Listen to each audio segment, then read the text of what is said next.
Revenge, darkness, and despair. These are 10 reasons to read Stephen King's Full Dark, No Stars. In my opinion, one of the main allures of Full Dark, No Stars is that it's a collection of 4 novellas, so at least probably one of the 4 stories is going to pique your interest and become a really good story in your eyes that you want to reread again. In addition to this, since these are novellas, they aren't too long, so you don't have to commit too much time to them. And if you're done a story you don't like, perfect. Move on to the next one. It's going to be very different in terms of the whole plot. And hopefully, you'll like that one.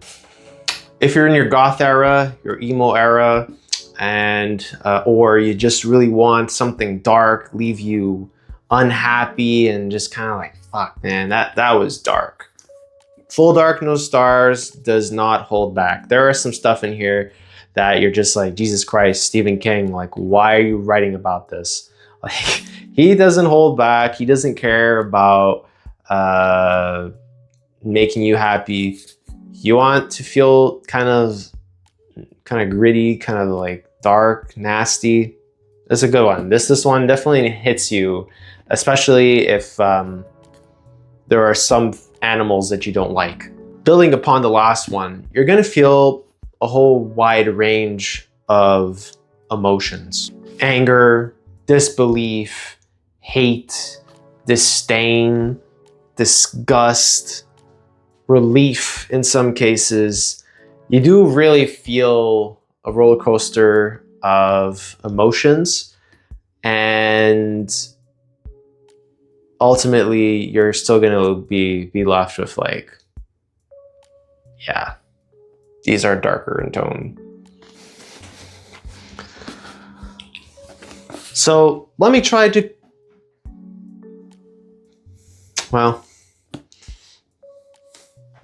convince you to read, in my opinion, the best novella in this collection, 1922, set in dusty Nebraska in 1922. On the first page of this book, you're gonna find out the following. So if you wanna stop here, you don't wanna know anything, stop. A man kills his wife with his son's help. That's pretty dark. And then he falls into a pit of despair, unluck, and he realizes he may have made a mistake. Not only that, but there is some paranormal shit that goes on. And again, like I alluded before, there's a certain animal that kind of appears several times and haunts the main character of this book. It's an ultimate story about greed, loss, murder, deceit, and it's one hell of a ride, and it's very dark and very good. I'll say this, despite only reading several books from Stephen King, from what I understood is that the older that he's gotten, he's mellowed out. But 2010 Stephen King, especially in this book, does not hold back on the violence in 1922, and for that fact, the other stories as well. If you really like violence with a capital, holy fuck, that was violent. It's great. Now, if you're like me, you maybe already have read this film adaptation, but 1922 does have a Netflix film done on it, and it's really good. Like, the quality is fantastic, as you would expect from Netflix originals, or well, from Netflix films. But sometimes they are hit or miss, but like nowadays it's not the best thing. But back in the day, they were pretty fucking good. Anyway, if you do like film adaptations, then read this and then compare. I think it's really fun, especially if you want to see how your brain interprets the story and visualizes the mental movie in your head that some people are able to conjure up, and see what Netflix created. Imagine being married to your husband for 27 years without knowing his secret double life. That is the main idea behind A Good Marriage, the 4th novella in this book. And In my opinion, it's my favorite one. I like it a lot. It does a really good job with just playing at your heartstrings. And if you like Netflix's Mindhunter, then you're gonna really like this story. I think you're gonna really enjoy it. If you've read it, you know Derry quite a bit.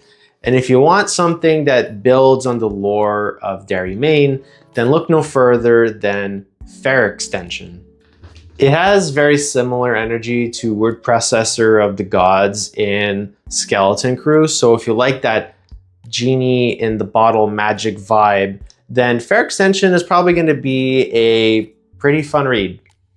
Now, admittedly, I was not a fan of Big Driver at all, the second novella in this story, but for some, you will. So I'll give it an honest, positive take. If you like a story of a woman getting revenge on men, then go for it. I'm gonna leave it at that in terms of the plot, but if you like that, perfect. I just didn't connect with the story and the character, but let me tell you, it's bloody. So my last reason to read this book is for vanity.